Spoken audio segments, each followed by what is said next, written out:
The gunfight started in 1976. When I moved to, not knowing it at the time, District of D.C., Washington, D.C., which you find out after you live there a while, if you're a real constitutionalist, you find out that it's really a third world colony. And interestingly, I did it 200 years almost to the week after the signing of the Declaration of Independence. 1776, 18, 1976. Yep, that's 200 years. This D.C. City Council seemed to have no affinity for the Constitution, as you all might very well know, living so close. And they actually detest the Second Amendment, as I found out, because I bought my first firearm. Forgot to bring a picture of it. It's a gorgeous thing. To me, it was a work of art. It's a high standard bunt line with a 9-inch barrel. It's got a smooth, feminine curved grip, and the cylinder is pregnant with 9 rounds of 22 Magnum ammo. To me, it was a work of art. But they said 3 months later, in October, they said they had just passed the gun regulations. Heck, I didn't even know they were coming. And in October, they said, well, you've got some options in the newspaper. It says you can destroy my work of art, turn it into them, throw it in the trash, or go to jail. So none of those options look right. Oh, there was another one. It said I could register it and be grandfathered in. And, you know, I didn't know anything about politics. I drank beer, drive fast cars, chase girls. So registering just did not seem like the right thing to me, because I knew, since I'd spent a year or two in college, and back when I went to school, back in the 50s, they taught real history and civics. I knew we had a Second Amendment right, so I took my gun out of D.C., left it in my brother's house in Maryland before it turned so socialist, and I got to thinking, why do they want me to register it? Well, they want to know where I live. Well, why do they want to know where I live? Well, they want to visit me. Well, why does the government want to visit me? Because they want to take my gun. Oh, confiscation. That was the word that was just starting to come out back then. So I took my gun to my brother's house and was working on a sixth option, actually. If I said 5, then it's 6. So I was working on the legal mechanics of the case, or in the history books. First filed in D.C. To complain about their issue in 2003. From 1976, when I didn't know anything, to 2003, that was a whole lot of getting educated, studying, reading newspapers, and very fortunate to live in the center of think tank central of the planet, which is Washington. So I visited all the think tanks I could that were conservative oriented. I got an education.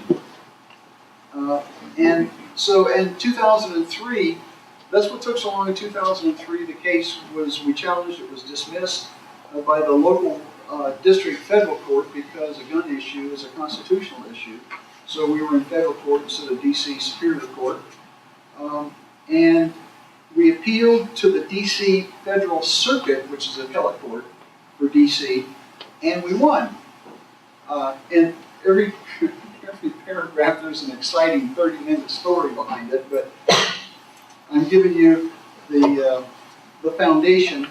And then D.C. appealed to the Supreme Court, and then hence Scalia's landmark fundamental Second Amendment decision was read. And I still had no idea what to expect inside the Supreme Court. It was very quiet. You could hear your heart beating. 200 people. How could it be so quiet? Unbelievable. It was in a very silent room, and it was so quiet that there was a strange sound when the justices took the 4 steps up to the podium. There was a shocking sound, and what was so shocking was the swishing of the Supreme Court's robes as they climbed the stairs. That's how quiet it was. It was unbelievable. So we waited through a couple of cases. cases, and I like to quote Justice Scalia. See, we didn't know what the decision was going to be. He says, quote, "We are not here today to erase the Second Amendment from the Constitution of the United States."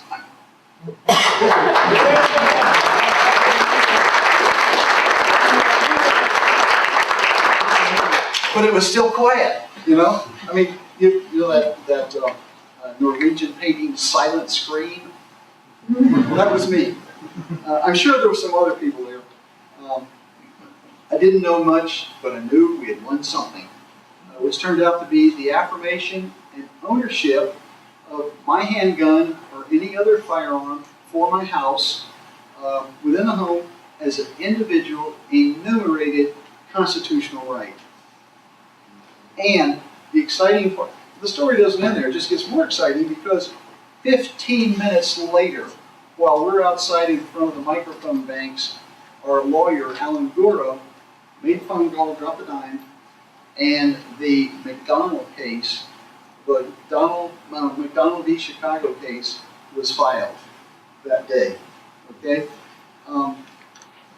And the case was created by Colleen and John Lawson after we had met on the sidewalk where they were sleeping overnight in front of the Supreme Court to make sure they got a seat to get in.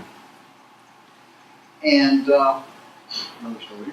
But the McDonald decision then, as everyone knows, incorporated to extend the Heller decision into all of the U.S. and all territories. And so there's lots of books out there about the case, about Heller. I haven't finished one of them, okay? Because they're too thick and I'm too busy.